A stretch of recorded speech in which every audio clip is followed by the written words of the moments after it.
Hey, what's going on, everybody? Rob Marzullo here, Ram Studio Comics, and got another video for you today. Today is, well, first off, let me let you know I'm using Sketchbook Pro here, so I'm going to show you a little bit of that interface and do a little bit of a tutorial with that. And also, in response to one of the comments and requests that I had, it was to show you how to draw men's hair or boys' hair or whatever, male hair, because I'd already have one on drawing hair, but it was mainly female, which it kind of can go, it's the same techniques for either. So we'll go ahead and get started. I got a new layer here. I'll show you, these are obviously some faces. Well, I drew one, copied it. You can tell it's all the same face, and just copied it over. And in Sketchbook Pro, to do that, all you do is grab and hold, drag over to, where's it at? Duplicate layer right there, and you can duplicate as many as you need, move those over and around. If you want to get rid of that layer, hold, go to the X, delete layer. It's got a really nice, easy to understand interface. So here's some practice runs I did. I like to always practice a little bit before I do one of these videos, so I have a little bit going in, understanding of what I'm going to do. And there's a few different things going on here. Obviously, I tried to be a little bit, comical by the time I got to the third one. So you got a basic hair design over here to the left, more like the good kid parted to the side, brushed hair, whatever. This guy, Mr. Cool, in the middle with his hair slicked up in the front. And this guy over here, biker, crazy dude, wild, crazy man on the right. So I don't know if I'll redo those same ones. I want to show you as I draw it and explain the process. So I'll go ahead and get started. I use the pencil tool here. Make sure my shape dynamics are on. Control Z works in Sketchbook, which is great for undos. And let's go ahead and get started. So I'm drawing on the new layer. I'm making sure that I've got my black pencil there. And let's see, so we'll start off, the way that I would typically draw hair is that I would first designate the shape. You can designate the hairline if that helps you. So you could do, something like, like if you want to have your hairline come in and maybe it recedes back a little bit like that on the sides, or rounded to the middle. So you could do something like that. What I want to explain to you on how to do this is basically what I would do, and what I did on the ones I just showed you before is I simply draw the shape first. Okay, so I kind of envision the hair. I draw the shape, maybe a couple of breaks in the clumps of the hair. Get down to the sideburns. There's always kind of this little bend right there.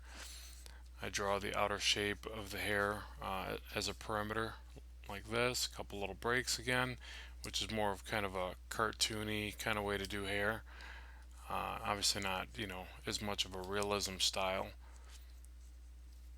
And I just kind of draw that in. Okay. Now, if I like that, which this isn't bad, it's not a great shape. I'd probably raise the hair back here a little bit more.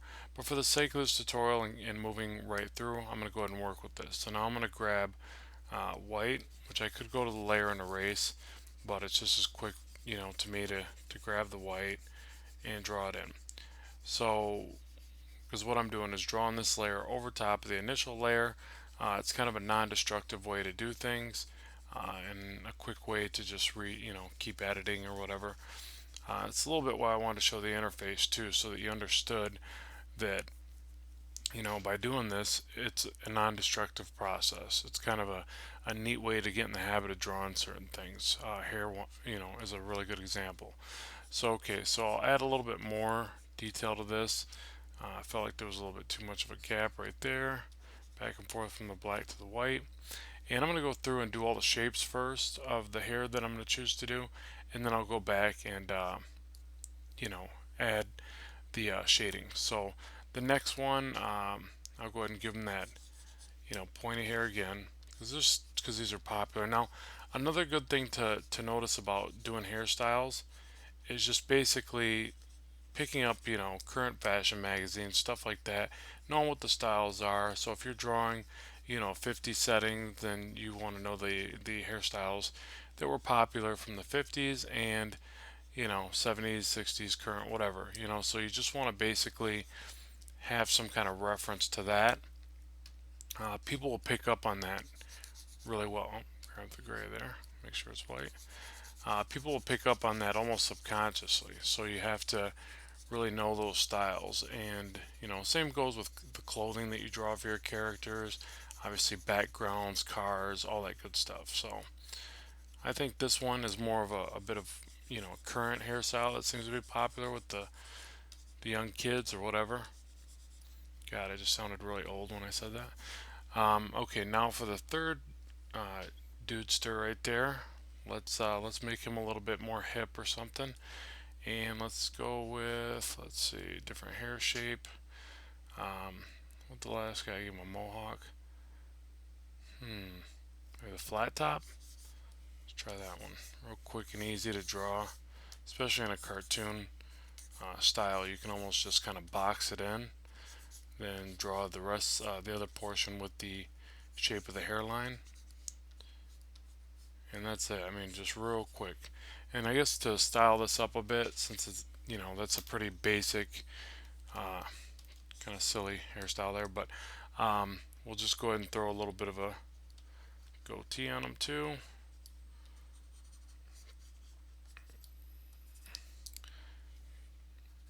A little bit of a stash.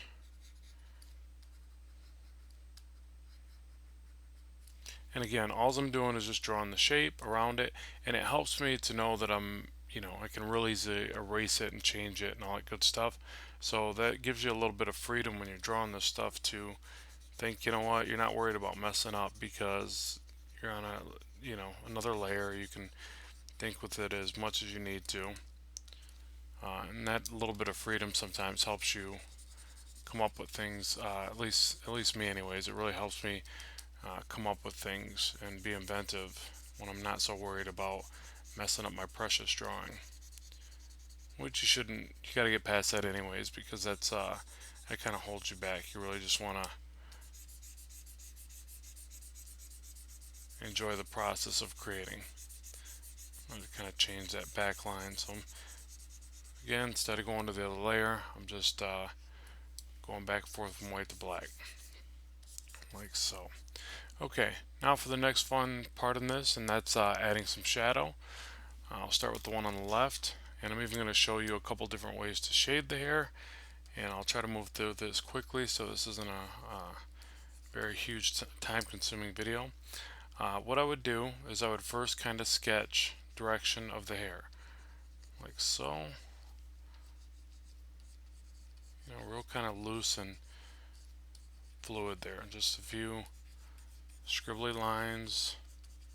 I try to give them a little bit of direction, and you kind of tell I'm not bearing down real hard. I'm hitting it real light because I'm using this as a sketch. I'm sketching what I want to see there, and then I'm slowly bearing down and then darkening some areas and trying to, you know, find the right texture of the hair, find the right depth that I'm trying to put into the hair design.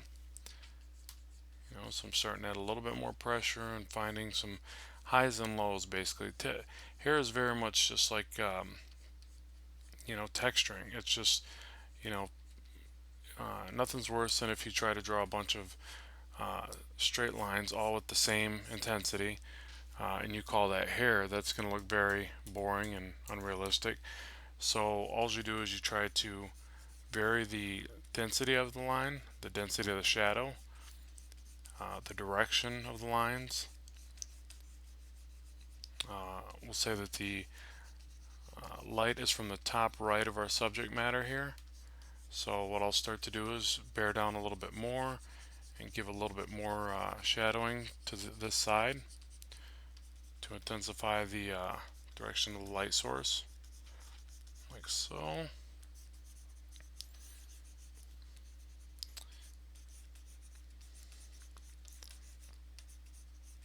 And then I try to find some areas within the bulk of the hair where I can add some deeper shadowing.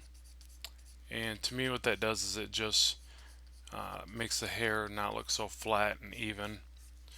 So like right here, I'm trying to show that these other chunks of hair maybe a little bit higher up from the rest right there.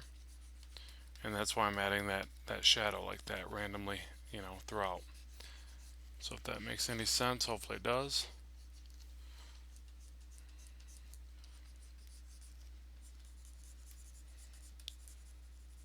Okay, so now what I'll do is I've got a lot of scribbles in there and it's kind of rough looking, but that's alright because uh, this particular way that I'm going to do the hair, it lends to that. So, okay, so now what I'll do, a few more scribbles before I call it good. And good. Okay, now what I'll do is go back to the white. I'll designate the light source again. And to me, this is kind of like a more of a way that I would paint hair, but it works well for some ways and some drawings. So now I'm going back and I'm redefining the light source, the glare, and just kind of trying to find my shapes. A lot of times when I draw, especially when I digitally paint, I'm kind of a little lost as I'm doing it, and I'm just trying to find stuff that stands out and looks cool. So I don't know if that's a very promising way for you. If it, hopefully it doesn't sound like you're expecting this golden egg of knowledge, and I'm giving you a thing telling you that I'm basically lost and trying to find my way. It's just kind of a free flowing, organic way to come up with stuff sometimes. So do not be afraid. It's okay to do that with drawing.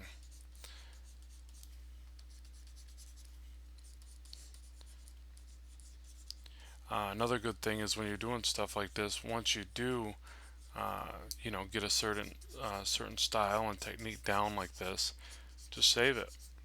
Use it for a reference point, pin it to the wall, look at it, and it'll be that much quicker, that much easier getting to that style again. So throw a couple more loose strands in there, see if that looks any better. Maybe a little alfalfa there popping up in the back. Okay, so that's pretty much that one. I'll go ahead and hit it with the white one last time just to go back through here and kind of texturize. I grab the gray again. Really bad at doing that. Again, just adding a little bit more depth and variety into the line work there. Okay, so there's hairstyle numero uno. Now for the next one, and I'm actually going to show you, like I said, a different way to shade this. This is a lot quicker and a lot more, sorry, a lot more comic booky or animated. I'm going to define bigger chunks. I'm just kind of drawing in the shading of it, almost like I would draw in the shading when I don't know, shadowing an arm or I don't know, something else, but I'll show you what happens here. You gotta always remember that this is always just defining light and dark, right? You're drawing, so you just have black and white essentially. So once you start looking at it like that, you can realize that you can shade anything any way you want for an effect. And it's good to practice that. Like I may draw, an arm and try shading it with 4 or 5 different styles, and then see which one really sticks and looks cool. And that's going to be my style in which I, you know, draw that arm and all the different things that I'm doing. And I call that my technique or whatever. So all I'm doing there is I'm filling in larger chunks of black, which is real easy to do. You can scribble them in or trace them out and then use the paint bucket tool, which you saw me just do. And that's it. I'm just using a more kind of goodness. I need some speech therapy here in a bit. Just kind of, drawing a few different line styles in there. So basically just a block of black, a couple little separator lines for the texture of the hair, and finito. So you see that one was a lot quicker and kind of a cooler style, I would think. And that's really just a different way of doing it. It's not that one's right, one's wrong. It's just a different technique, different style. So, alright, last but not least, flat top over here. Now, this technique right here would lend itself really well to, that was a horrible arrow, would lend itself well to this one also, but for the sake of trying to show you different techniques, I don't want to repeat myself. So what we'll do here is a bit of a stipple effect, which can be really cool for flat tops and just a variety of things. Stipple effects can be great for rock textures and you know all kinds of stuff. I do it a lot when I'm drawing like a character that's wearing like maybe a furry coat or something. The stipple texture is excellent for furry coats. So now you're armed with that knowledge. Go draw yourself some furry coats. So yeah, just stipple it in there, having fun, getting some carpal tunnel, no big deal.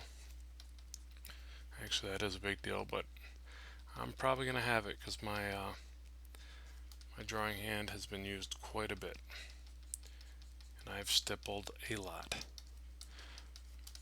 So yeah, just kind of do that, and it's all the same idea. Obviously where it's darker and more into shadow, you're gonna have heavier stippling, maybe in larger dots or whatever, all the way into black, and then you're gonna break that up into lighter areas, and that's the same technique that you're gonna repeat for all of this type of stuff. So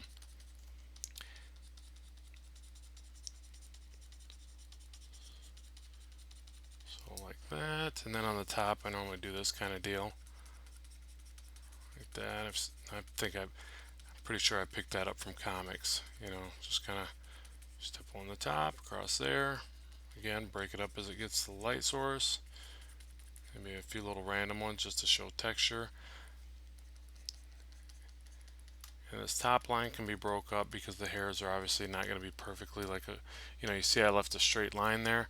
I probably wouldn't do that, for my final rendering, and I could probably fix that by going back with the white there.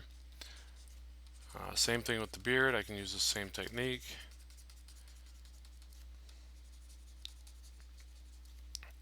And that's really all there is to it, folks. I mean, obviously you can take this and implement these three texturizations or styles or drawing methods and come up with countless different hairstyles and effects. So hopefully this has helped you and answered a few questions.